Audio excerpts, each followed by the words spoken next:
Assalamualaikum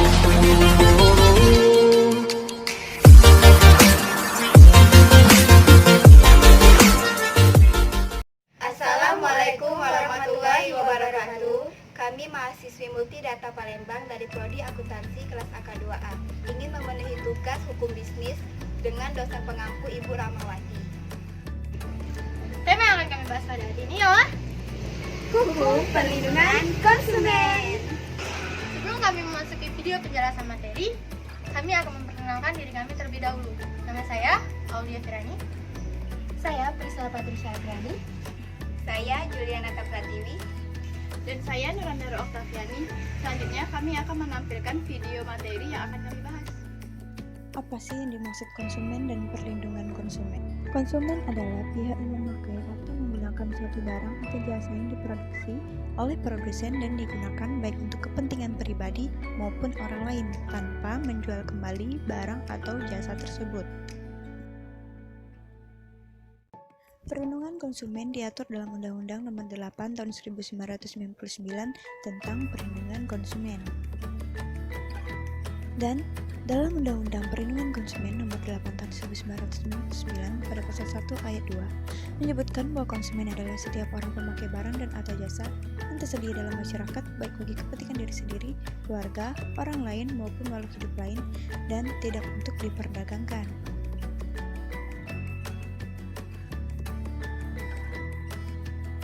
Sedangkan perlindungan konsumen dalam undang-undang adalah segala upaya yang menjamin adanya kepastian hukum untuk memberi perlindungan kepada konsumen. Tujuan perlindungan konsumen diatur dalam Pasal 3 UU PK Nomor 8 Tahun 1999 yang berisi meningkatkan kesadaran, kemampuan, dan kemandirian konsumen untuk melindungi diri,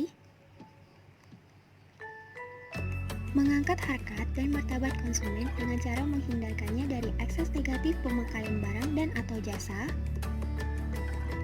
meningkatkan pemberdayaan konsumen dalam memilih, menentukan, dan menuntut hak-haknya sebagai konsumen, menciptakan sistem perlindungan konsumen yang mengandung unsur kepastian hukum dan keterbukaan informasi serta akses untuk mendapatkan informasi. Hak dan kewajiban konsumen diatur dalam UU PK Nomor 8 Tahun 1999. Hak-hak konsumen diatur dalam Pasal 4 UU PK Nomor 8 Tahun 1999. Hak atas kenyamanan, keamanan, dan keselamatan dalam mengonsumsi barang atau jasa, hak untuk memilih dan mendapatkan barang atau jasa sesuai dengan nilai tukar dan kondisi serta jaminan yang dijanjikan, hak atas informasi yang benar, jelas, dan jujur mengenai kondisi dan jaminan barang atau jasa, hak untuk didengar pendapat keluhnya atas barang atau jasa yang digunakan, hak untuk mendapatkan advokasi perlindungan dan upaya penyelesaian sengketa perlindungan konsumen secara patut, hak untuk mendapatkan pembinaan dan pendidikan konsumen, hak untuk diperlakukan atau dilayani secara benar dan jujur serta tidak diskriminatif, hak untuk mendapatkan kompensasi, ganti rugi, atau penggantian jika barang atau jasa yang diterima tidak sesuai dengan perjanjian atau tidak sebagaimana mestinya. Hak-hak yang diatur dalam ketentuan peraturan perundang-undangan lainnya. Kewajiban konsumen diatur dalam Pasal 5 UU PK Nomor 8 Tahun 1999.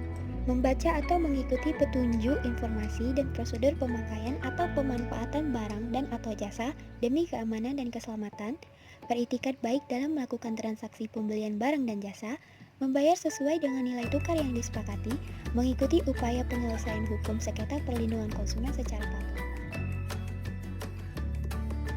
Ketentuan-ketentuan dalam Undang-Undang Perlindungan Konsumen. Di dalam UU PK sudah diatur ketentuan-ketentuan yang melindungi konsumen dari praktek bisnis pelaku usaha yang merugikan konsumen.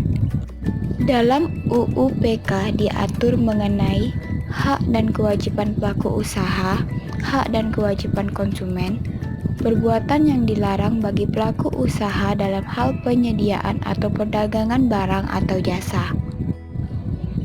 Perbuatan yang dilarang bagi pelaku usaha dalam hal menawarkan, mempromosikan, atau mengiklankan barang atau jasa, tanggung jawab pelaku usaha, dan sanksi-sanksi bagi pelaku usaha yang melanggar Undang-Undang Perlindungan Konsumen.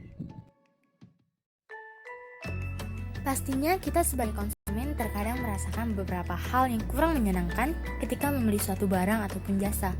Berikut kami akan memaparkan beberapa contoh.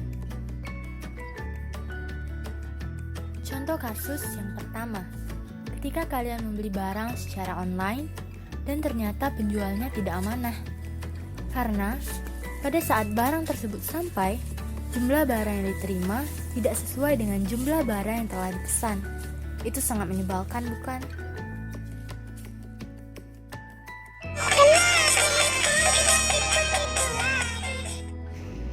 Contoh kasus yang kedua, ketika kalian belanja secara offline, di sini kalian terlanjur percaya bahwa penjual telah melakukan penyortiran terhadap barang yang tidak layak jual di tokonya. Tetapi, kepercayaan kalian malah diacuhkan. Waduh, Contoh 1 kasus bulan lagi. Ya, rugi deh. Ih, kesel banget. Sebel. Pada contoh kasus setelah ini, ketika kalian ingin berbelanja online baik melalui e-commerce seperti Shopee, Lazada, atau online shop di Instagram. Jika kalian tidak teliti dalam memilih toko, hanya tergiur dengan harga yang murah dan mengesampingkan kualitas dari toko tersebut, seperti sedikitnya followers yang dimiliki dan testimoni yang hanya sedikit dari pelanggan, bisa saja online shop tersebut melakukan penipuan terhadap Anda. Atau barang yang dipesan malah tidak sesuai dengan ekspektasi Anda. Dan lebih parahnya lagi, jika mereka melakukan penipuan, mereka akan memblokir seluruh akses Anda agar tidak dapat melakukan komplain terhadap online shop tersebut. Dan pada akhirnya hanya Andalah yang akan dirugikan. Wah, ini jangan-jangan akunya penipuan lagi. Sebelum diberlakukannya Undang-Undang Perlindungan Konsumen atau disingkat dengan UU PK, hak-hak dari konsumen memang tidak sepenuhnya terlindungi. Meskipun sudah ada Kitab Undang-Undang Hukum Perdata yang juga secara umum mengatur hubungan hukum antara pelaku usaha dengan konsumen. Dengan adanya UU PK, beberapa hal sebelum UU PK adalah murni hubungan keperdataan dapat juga menjadi suatu peristiwa tindak pidana setelah adanya UU PK ini. Bisa kita contohkan seperti pelaku usaha yang tidak menepati janji atas suatu pelayanan dan atau prestasi.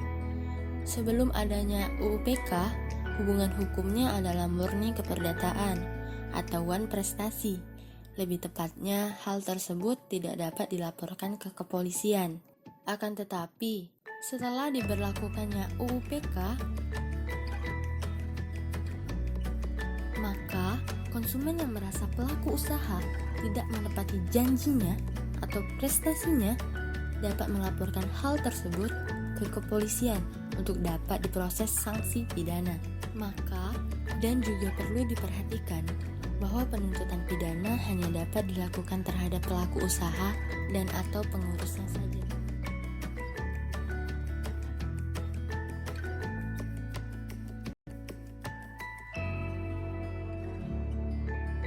Kita, selaku konsumen yang suka berbelanja di online maupun offline, harus mandiri dan waspada. Berikut tipsnya. Ketika berbelanja online, jangan terburu-buru untuk melakukan pembelian. Cari informasi sebanyak-banyaknya sebelum membeli barang, bisa melalui rekomendasi teman dan keluarga. Cermati deskripsi dan foto produk. Hindari toko online yang mencurigakan. Carilah toko online yang terpercaya dengan melihat review atau penilaian dari pembeli dan banyaknya produk yang sudah terjual. Setelah kalian mengetahui materi hukum perlindungan konsumen dari materi video yang telah kami sampaikan sebelumnya, jangan takut untuk menuntut hak dan kewajiban kalian sebagai konsumen. Maka jadilah konsumen yang Mandiri, cerdas, dan teliti. Ayo lindungi konsumen Indonesia. Assalamualaikum warahmatullahi wabarakatuh.